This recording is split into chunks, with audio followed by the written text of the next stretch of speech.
joining us. Just let my team get assembled.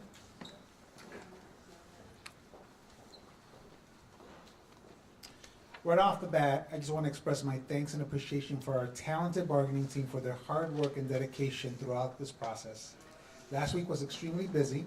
I was excited to welcome our new board members, and our team spent a lot of time getting them up to speed on all things CPS. We also spent a lot of time working on collecting resources and guidance for principals, staff, families to prepare them for the new presidential administration. The work is ongoing. I encourage everyone to visit cps.edu/new admin guidance. That's cps.edu/new admin guidance to explore the resources that are available for families, including help with immigration, services, training, workshops, and to help families understand their rights, guidance on applying for financial aid, and so much more. The main focus of today's briefing is going to be our district's financial reality. We've shared this information with many of you before and with CTU and our Board of Education. We want to share the most updated facts with you too. And we're also going to hear from our Chief Labor Negotiator, Miguel Peretta, our Chief Talent Officer, Ben Felton, and then our finance leaders, Chief Financial Officer, Miroslava Krug, and Budget Officer, Mike Zukowski. But I want to give you an overview first. We have communicated transparently and consistently for a long time about our district's financial situation. We've had presentations at board meetings. We produced our entanglement report that talked about what it would look like to untangle from the city's finances. We've had many public bargaining sessions. We presented to City Council, and we've answered questions from lawmakers.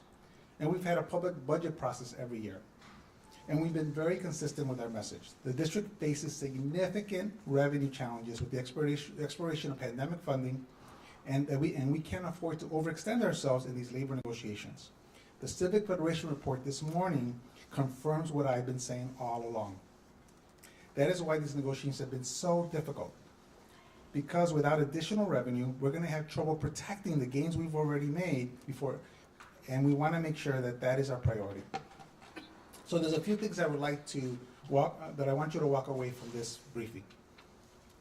So we've said this before, everybody. We've invested in our district based on need and added over 7,000 staff since 2019. Most of these positions were paid with federal pandemic aid, and now that the aid is running out, it will be difficult for us to continue these positions, much less pay for additional staff, so preserving these 7,000 positions remains our top priority. And right now, thanks to the TIP funding we received from the city, we have enough funding to pay for the cost of living increases for CTU and some minor costs associated with the CPA contract, but just for this year. However, given that the final TIF amount did not meet our original request, we do not have enough funding for additional staffing this year or to pay the MEABF pension payment that has been requested by the city. While we requested $484 million in TIF funding from the city, we only received $298 million. Let me repeat that. We made a formal request of $484 million from the city, and we only received $298. This included $97 million, that is what we get every year from TIF funding since the day of time, plus an additional $62 million for the SAU contract. This leaves $139 million to cover a 4% COLA for the current year for CTU and costs associated with the CPA contract, and that's it. As we look at next year, as you know, you've been writing about this, we're going to start with a $500 million deficit, even without factoring those COLAs, or additional staffing, or costs related to our labor agreement, or an additional pension payment for MEABF. These structural deficits persist in the $400 to $600 million range for the next 5 years. If we keep our COLA to 4%, my team believes that we have a fighting chance to balance the budget by advocating for additional revenue next year. This is the beginning of a new year, a new legislative session, and we're committed to working with our partners in government to secure additional revenue to help close next year's deficit. We are not and never have been a fully funded district. We need additional revenue. We have proven that what we can do when we have some additional revenue is as you look at our student academic growth, we're breaking records and leading the nation. And there is no big mythical pot of reserves to draw from. I know that people want to believe something different, But the reality, the district has a mere $66 million on cash on hand at the end of the fiscal year. And this is an incredibly small amount when you consider our $9.9 billion budget. It is important that we have this mutual understanding between the district, our labor partners, our board, and partners in government, and the public. Having this understanding of the district's financial picture will allow us to move forward in a productive, sustainable way that ensures a contract that is in line with our values and ensures an equitable, rigorous, and joyful learning experience for our students. But if we overextend ourselves in the short term, our board will be forced to consider deficits, cuts, furloughs, and layoffs, which is a situation that everyone wants to avoid. I have more to say at the end of the presentation, but I'm going to turn things over to my team so we can go in greater detail about today's update, and I want to introduce our Chief Labor Officer, Miguel Peretta, to walk through the most recent developments.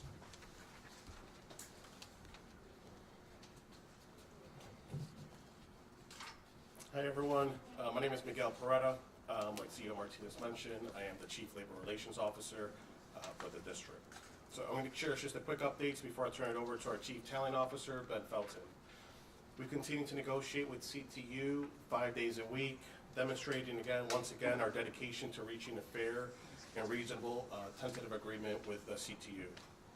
Last week we provided comprehensive responses to 3 of CTU's key priorities around academic freedom, assessment practices, and grading policies.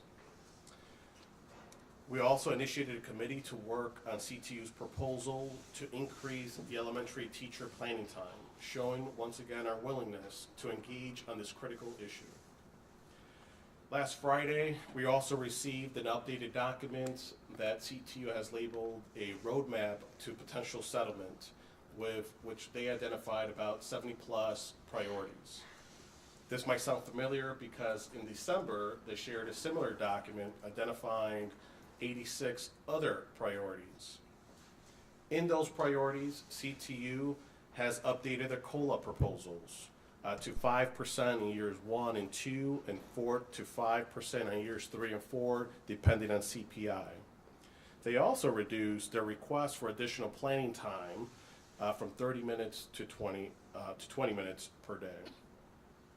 While we acknowledge these adjustments, elevating 50 additional priorities as must-haves doesn't necessarily move us in the right direction.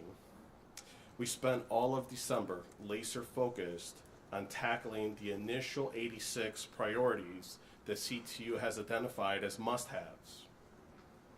And as I spoke to last time, we identified about 60+ of those priorities, and we're able to resolve most of them. Starting fresh with a new slate of priorities as proposed by CTU undermines the progress that we've made already. Yet, we remain committed to productive negotiation to hope to build on significant progress made rather than resetting the discussions so we can finalize an agreement that benefits all stakeholders. With that, I'm going to turn it over to our Chief Talent Officer to go over compensation and staffing. Thank you.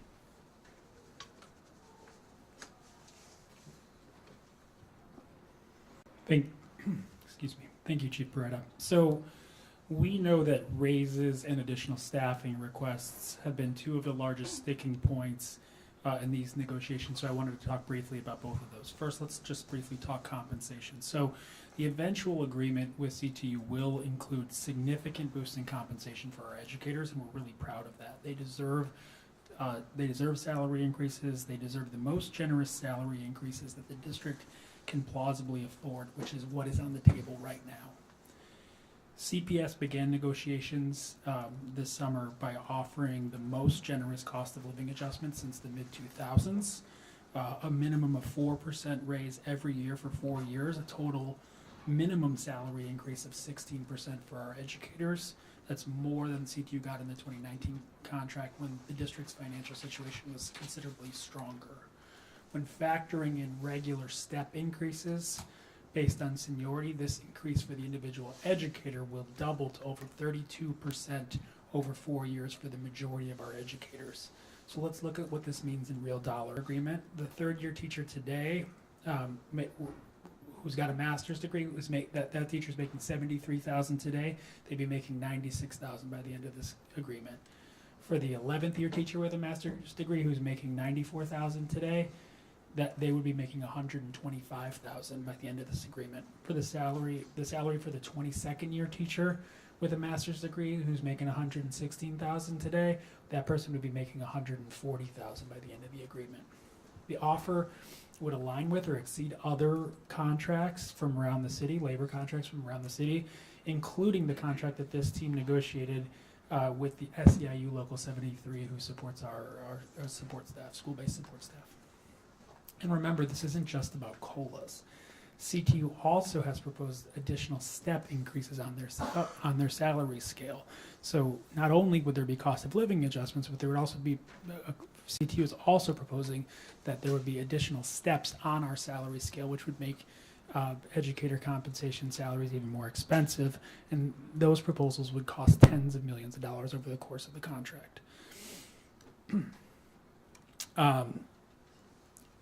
So given the serious fiscal constraints that our finance team is going to cover right now, even funding this 4% salary increase will not be easy for CPS. We have a lot of work to do to find room in the budget to be able to accommodate for these raises, but we're committed to doing it. But our educators deserve competitive compensation that rewards their talent. So furthermore, CPS's highly competitive salaries will help us continue to attract the most talented and qualified educators in the country, which is what I believe that we have. And finally, we know that this is a negotiation. We understand that CTU's job is to advocate for their members and that the preferred outcome is certainly to avoid a strike.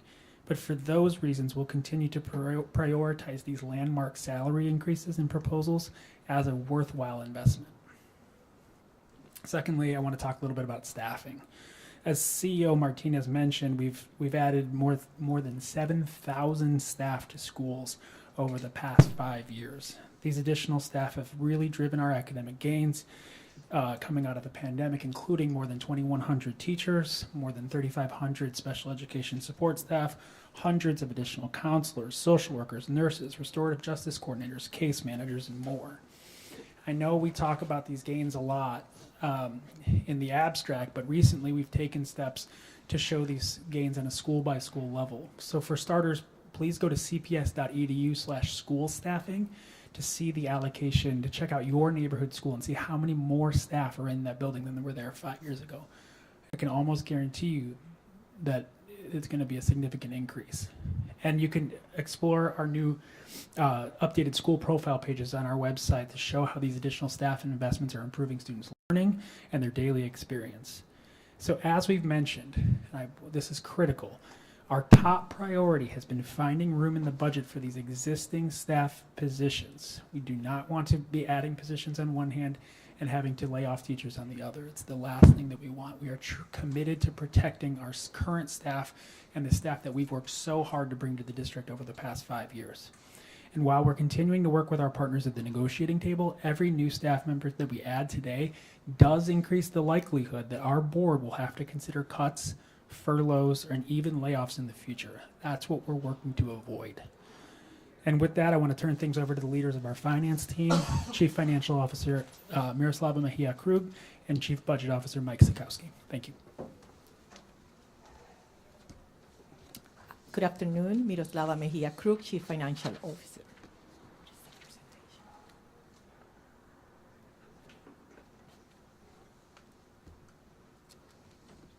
I'm going to go over some slides. Thank you. So there have been a lot of conversations about inequity in our buildings, and those inequities are created because we don't receive dedicated funds of capital from the state. So currently we have $9.3 billion in outstanding debt. CPS primarily uses long-term debt in form of municipal bonds to pay for the annual capital budget and ongoing construction needs of the district. CPS have 34 series of long-term bonds, and we use $540 million of operating funds to pay for debt service. The fiscal year 2025 budget includes $817 million in debt service payments across various sources of funds. About 20% of our state aid and personal property replacement tax revenues are currently used to pay for the debt service. Next.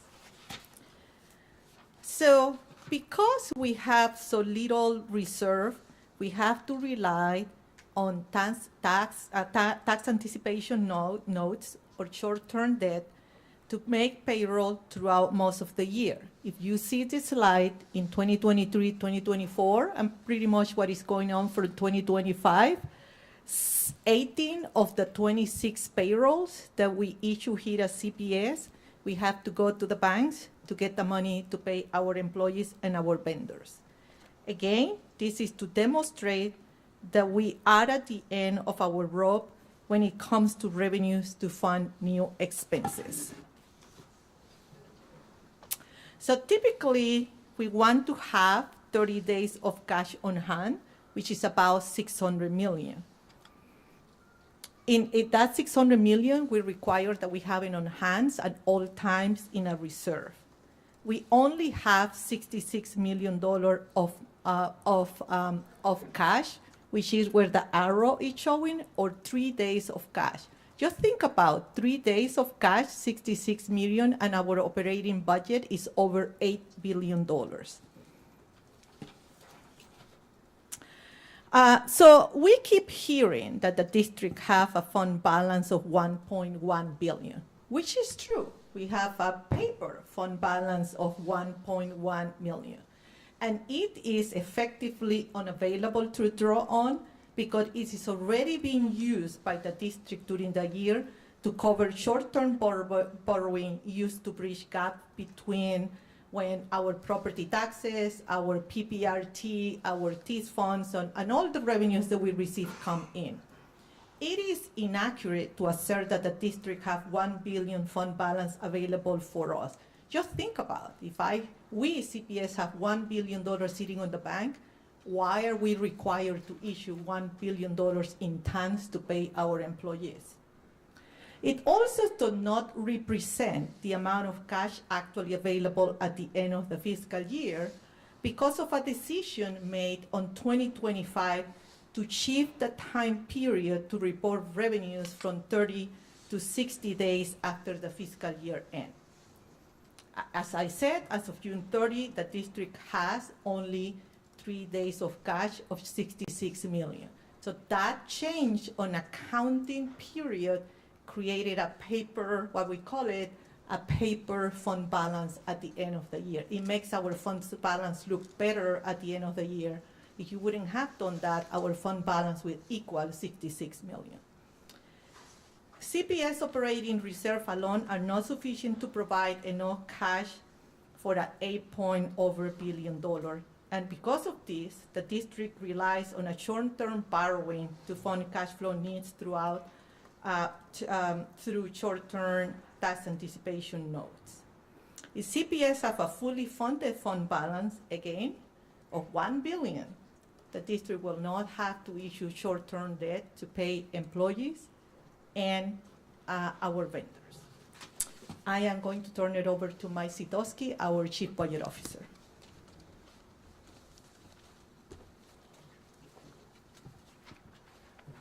Thank you and good afternoon. My name is Mike Sudkowski. I'm the Chief Budget Officer for Chicago Public Schools. One thing before I start, I do want to note that the accounting change that Chief Mejia Krug mentioned was 2015, not 2025. So just to be clear on that. Okay, if we go to the next slide. So I want to talk a bit today about our financial picture, both for this year and for the next 5 years for the district in light of where we're at in terms of funding versus our costs that we have. First, for FY25, for the board to approve any additional costs this fiscal year, the board will need to approve an amended budget with revenue to cover these costs. The final budget approved by the city in December includes $298 million of TIF surplus funding for CPS. Our budget, passed by our board unanimously in July, includes $159 million to cover base funding for CPS and to cover the cost of the collective bargaining agreement with SEIU Local 73 that was ratified in May. This $159 million is already included in our budget that was passed in July. This leaves $139 million for CPS to cover any additional costs in FY25 that need to be included in an amended budget. This $139 million would allow for CPS to fund year one of our proposals to CTU if no other pending costs are committed. As the CEO said, this does not include $175 million for the Municipal Employees Annuity and Benefit Fund, also known as MEABF. And to be fair, we asked the city for $484 million in TIF revenue, and we received the $298 million. Had we received the full TIF request, we would be able to cover both the year one cost of our proposal to the teachers union and the MEABF payment. Now looking forward at 2026 and beyond, this year our ESSER funding ran out. This meant that we had to find $500 million in reductions and efficiencies within our budget to make ends meet in the budget that was approved in July. The good news is that we were able to do it successfully. The bad news is we've picked most, if not all, of the low-hanging fruit off of the tree. So some of these options won't be available as we enter next year's budget process. And when we look down the road, the district still faces significant structural budget challenges in future years that we've talked about now for years. Our FY 2026 budget deficit would be at least $500 million before factoring in the cost of new collective bargaining agreements. And as you see on this slide, these deficits grow to over $750 million next year and over $900 million for 4 straight years due to our proposed COLA alone. This is why it's important for the future of our district to reach an agreement that is both fair and financially sustainable. With that, I'm going to turn it back over to CEO Martinez to conclude. Thank you, Mike. I want to thank again our finance team who's been doing a remarkable job moving heaven and earth to try to preserve the investments we made at the school level. If you remember, even this last year, as difficult as our budget was, we were able to actually even increase our schools based on need. So I want to address a few more things before we open it up to Q&A. First of all, 1.1 billion in reserves.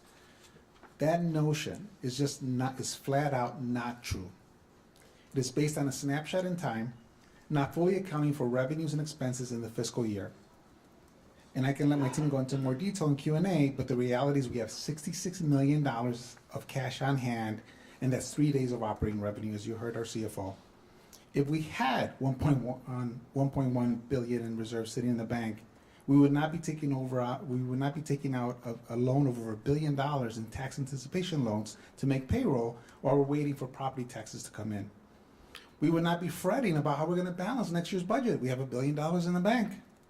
And personally, I would not have risked the job that I love, in the district that I love, in the city that I love, my home city, if we had massive reserves that we could have solved all these budget issues. There is no mythical pot of gold, so I hope we can put this to bed. Next, I want to talk about the pension payment, MEABF. I want to thank CTU President Stacey Davis Gates for coming out and saying that the city should once again pick up this pension obligation. This pension payment has been traditionally the city's responsibility for a century. Everybody, for a century, for over 100 years. When the previous mayor moved this payment onto CPS's books, we were able to do it because of the ESSER flexibility. But now we're in a different budget environment. I will add that President Davis Gates' position is consistent with CTU's long-standing position on this issue. Her predecessor, Jesse Sharkey, agreed that it was ripping off the district, and he had these direct quotes. It's a despicable shell game, a shameful scheme to balance the city budget in an election year on the backs of CPS students. President Davis Gates' position is also consistent with the mayor's own transition report, which says on page 74 that the $175 million CPS pension payment should not be given back, that money should not be taken away from CPS. We made this clear with the city when we made our request for the $484 million in TIF funding. So I'm hopeful that now we're all on the same page when it comes to our pension payment, which again, the board approved the budget without it. And then finally, I want to underscore the point in state law that is very clear that we have to have a balanced budget, and that loans cannot be counted as revenue to balance that budget. We're allowed to take out loans for capital improvements, and our CFO shared with you the number of loans we have. We're allowed to take out tax anticipation loans to make payroll, because tax revenue from the county we're still waiting for that revenue. But immediately, as soon as it's paid, that's spent. You have to pay it back. It truly is a payday loan. We're allowed to create revenue by refinancing our debt, but we've already done that several times to the point that there's very little refinancing that we can do. We're not allowed to take out loans and to pretend that it's sustainable revenue. Let me repeat that. We are not allowed by law to take out loans and pretend it's sustainable revenue. It would be like us going to the bank and taking out a loan for paying our groceries or the next car payment. The bank would tell you, buy chicken instead of steak, drive a Ford instead of a BMW. Borrowing money for daily essentials does not work when you're dealing with a family budget, and it does not work when you're dealing with our taxpayers' money. That is why the state law is very clear about this. In conclusion, I want to underscore the points that we made today. Our top priority is to preserve our 7,000 positions that we have read. These people are working in our schools. Our schools have more people, and by the way, it's in the schools that have the greatest need. This was a common vision that we all had, the board, the mayor, our team. And every cost that we take on will increase the likelihood that our board will be forced to consider furloughs, cuts, and layoffs, which we're trying to avoid. We're not holding the line in these negotiations because we want to shortchange our kids. We're doing it because we have to protect the long-term health of our district. Or we will get hit with higher interest rates on debt service. It will continue to eat up a larger portion of our interest expense. We're already the second largest junk bond producer in the country, second only to Puerto Rico. This is a $9.9 billion district, and we're paying $817 million in debt service alone. And most of it is interest. I'm 100% committed to working with our officials at every level of government to bring in more revenue, and I'm looking forward to continuing these conversations with Springfield as we embark the new legislative session. I've been consistent in arguing that we are not a fully funded district and that our students deserve more. But it is the CEO's job to bring the budget in balance every year. And we cannot make these decisions based on the revenue we wish we had. I wish that was the world we were in. We have to make decisions on the revenues we have today. And with that, we're open to questions. Sarah. I know you may not be here next year, but what do you think the school district should do to, forget the CTU contract? What do we do about these deficits to protect those 7,000? So I've been very consistent, Sarah, on this issue. First of all, our taxpayers are tired of taxes and fees. I mean, they're tired. And what's very frustrating to me is when you have a district which already has lost its federal funding, we have our inequities with the state, which we've always talked about, and that's an ongoing process. By the way, at least the state is trying, right? And they're open about it. Here we have local revenues, $19 billion, that our taxpayers are getting taxed on, and we have no access to that. It produces $600 million alone just for CPS. It has created balances in the bank of over $3 billion. The district cannot have all those inequities happening at once. And these are revenues that are already being collected. Taxpayers are already paying it. We've never allowed our structural deficit to get too big because we knew these revenues were there. Now, again, I said this before. I'm a Chicago kid. I know what TIFs have done for our city. But these TIFs were supposed to expire after 23 years. These TIFs started everybody in the 80s. And look, it's done wonderful things. It's time to release those TIFs. Now, it's not going to happen all at once. And by the way, these are ongoing revenues I'm talking about. I'm talking that are collected every single year. The $3 billion they have in the bank, they can use that to smooth it out over the next several years. And so, again, I thought this was an easy ask. I thought everybody was aligned with this. The board that resigned was aligned with this. We had a vision of fully funding our schools. We had a mechanism. We're showing the progress. And yet, here we are. Yes, sir. Jamon Terry with CBS News. CEO, let me ask you two questions here. Let's put the teachers aside. If I am a parent of of a CPS student looking at this, hearing your words saying that you have 3 days of operational cash funds, what do you say to that parent who is questioning whether or not to even leave their child in this district today? So what I want to say is, first of all, I want to acknowledge the hard work of our staff. We are making it work. Is it ideal? It is not. We have inherited this from many years. And by the way, this happened during this period of around 2015, 2018, where they changed the accounting rules to cover up the negative fund balances, where we went into debt, the things that are being discussed today. And so what I would tell parents first, this is why we are fighting so hard to maintain the investments we have, to help build up our finances. And we have existing revenues today. We're not asking parents to pay more. We're saying, let's look at these tips, let's look at these revenues, and by the way, let's continue to work with our state, because at least the state is acknowledging their shortfall and they're trying to address it. Then my second question, just for clarification, you talk about the 7,000 positions that you have that you're trying to save. Of those 7,000 positions, how many of them are actually members of the CTU? Because it begs the question is, if you're asked, they're very adamant about they want more members, and you're saying we're gonna have to lay people off, are they understanding that these will be their members or these non-CTU members? So I don't have the number off of the top of my head. I think, over 2,000 of them are teachers, which are certainly CTU members. My guess is thousands of the others are also CTU members. So yes, the teachers union is well aware that our concern is, our top priority has been protecting the employees that we have, and they are well aware, we've made them aware that many of the employees who would be at risk in a situation where we overextended ourselves with staffing demands or staffing commitments would be CTU members, yes. CEO Pedro Martinez, I have a question in Spanish. Me gustaría que resaltara la prioridad en este momento de las escuelas públicas de Chicago en medio de estas negociaciones. Sí. The question is, what is our priority today? La prioridad ahorita estamos mirando que nuestros niños están creciendo académicamente. Estamos mirando que tenemos más fondos en nuestras escuelas, más maestros, y estamos enseñando éxito. Y también sabemos que estas inversiones los tenemos que proteger.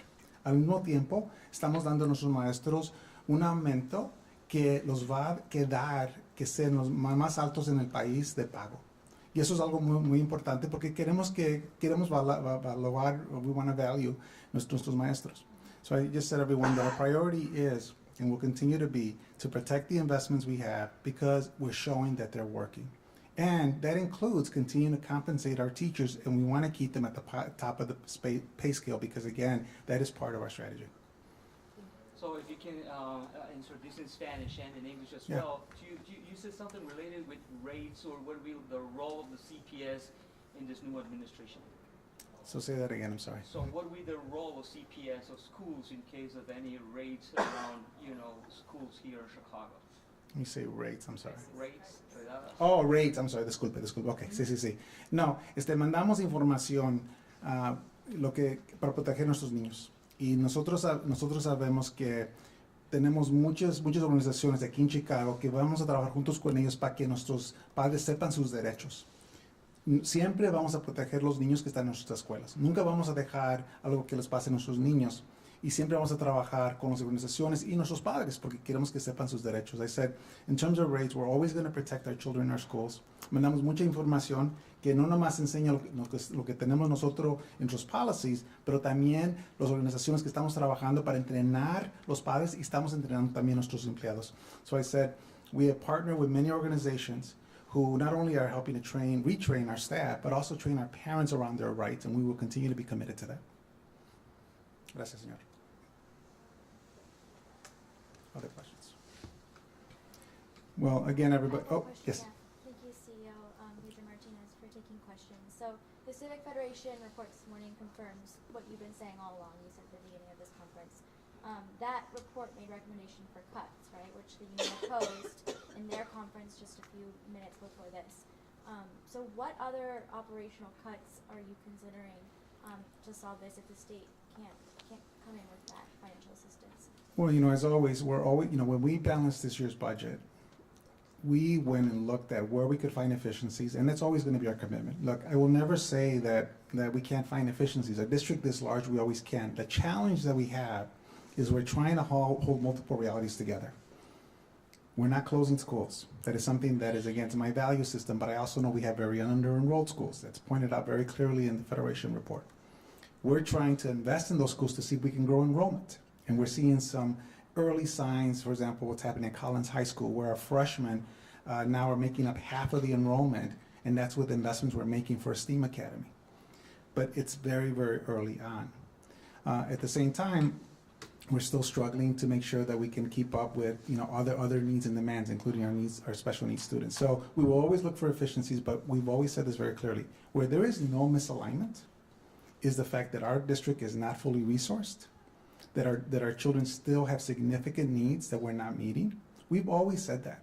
And the investments we made were really the first time where, and we did it over multiple years, we said, let's really show our schools and parents what it could look like if we start seeing real funding, making sure everybody has access to the arts, smaller class sizes in our neediest schools. Again, I invite any of you, go to our schools, go see them. Go see where the small classes are at. Do we still have large class sizes? We do, in magnet schools. So when people talk about reduced class size, guess what? Those are the schools. Now look, I don't like having, you know, magnet schools with with larger class sizes, but again, we're talking about equity, we're talking about need. That was the common vision that was set from the very beginning. And so for me, I still think it's a revenue issue. That is why you're gonna continue to hear me beat that drum. You have TIF revenues now, they're being paid. If we would have gotten a request for TIF revenues, they wouldn't even have to even consider a tax increase. Because remember, a portion of those revenues also go to the city. CEO Martinez, speaking of TIF revenues, you mentioned your interest in seeing the city let more of those TIF districts expire, which would free up property tax revenue that would come automatically to CPS and be a consistent and flexible source of dollars for the district. The city has already let a number of TIF districts expire, and there's some numbers from the city's Department of Planning and Development that show that maybe not in the next few years, but down the road, that would mean a significant additional revenue for the district. How big of a piece of the puzzle do you think these revenues are, and how do they factor into the equation as you're negotiating with CTU and they're asking you for more staffing and more pay raises? So I think first, again, our priority is protecting what we're investing in today. And that includes, by the way, our compensation proposals we're making because we want to stay competitive. I appreciate the direction the city's going. I actually do. And we've actually seen more transparency with TIFs than we've seen in previous administrations. So I want to call that out. The misalignment that we have today. When you hear, I believe in fully resourcing schools. I don't believe in cutting schools, right? You hear that consistently. But yet, here is $1.2 billion in TIF revenue being collected, which half of that, 52 cents on the dollar, would be going to CPS. And so I appreciate the long-term schedule for release, but it's not fast enough. Because all I hear today is, I'm not going to support any cuts. I want schools fully resourced. I want a leader who's going to stand up for that. Here's the leader standing up for it. And so again, we have to, stop talking in contradictions. And so for me, not fast enough, Mila. And the other thing is, we need to educate our taxpayers because they don't understand this. They're paying their tax bills thinking, oh, it's going to CPS. Oh, it's going to the city. It's going to the park district. You know, parents are standing for hours to sign up their kids for park programs. They don't understand, why is it that the parks can't offer more programs? Well, guess what? $19 billion in property taxes are being, and property tax values are being, shielded away from the taxing bodies, CPS being the biggest one, but we're not the only one, including the city itself. So that is a story, everyone, that needs to be told over and over and over again. And again, it's not that I don't see the value of the TIFs, but we've seen the value of the TIFs, everybody. It is time to... Civic Federation report, they note that Central grown by 64%. And I'm wondering what staff are those, and are those things that directly impact kids? So what I can tell you about central office, the additions we have made have mostly been staff that are directly supporting schools. And so in many cases, what we've seen is either, for example, when we were outsourcing, and when I came to the district, one of the things that alarmed me is the number of vendor contracts that we had. And we were outsourcing all of, major functions. And I said, this is not going to be healthy for the district, because then then we become victims of those outside providers. And so any investments we made, Sarah, have been very, very methodical to make sure that it's individuals that are supporting the schools directly, individuals that are supporting programming that's also supporting the schools. But Bogdan, I don't know if you want to add anything, but that's what it's really been. And we've been very, very meticulous about making sure that any investment we make, it's actually saving money at the school level, because when the schools are having to do everything themselves, then you have 600 schools trying to figure this out versus we can do something centrally. Yeah. Hi, clearly the report came out today. I'm gonna have to comb through the numbers. But what I have noticed very often is happening with these reports around central office positions. Please know that many of the positions that are actually in schools are budgeted within departments in central office. To give you some examples, our college and career specialists, they're reflected in our budgets as part of the central office departments, but they actually are serving kids in schools. Same is true for all of our clinicians, social workers, speech pathologists, and so many of them. So very often we hear that narrative, central office bloated, I guess bureaucracy in central office, but most of these positions are actually in schools, and this is how some of our budgets are working out, but happy to follow up with you with more detailed responses.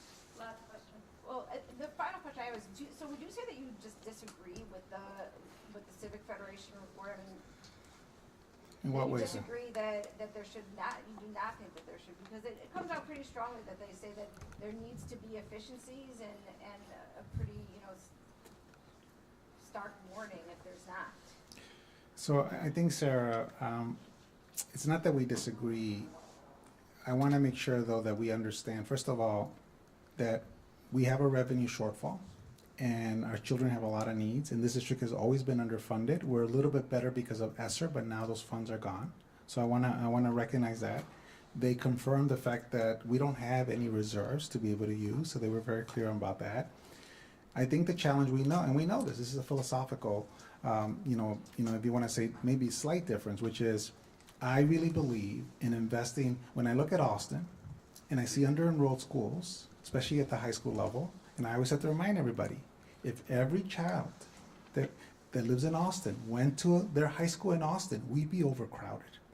And so for me, it's just not as simple as take all these schools that are under-enrolled. I have to ask the question, is there a possibility for us to make those schools more attractive to the children? And at the same time, I also want to uphold, it's not just schools. It's how do we make the children feel safe in their own community, which is well beyond us. That is, that really brings into the city. And so I'm not going to give up on that concept. It doesn't mean that we still shouldn't find efficiencies. Thank you, everyone.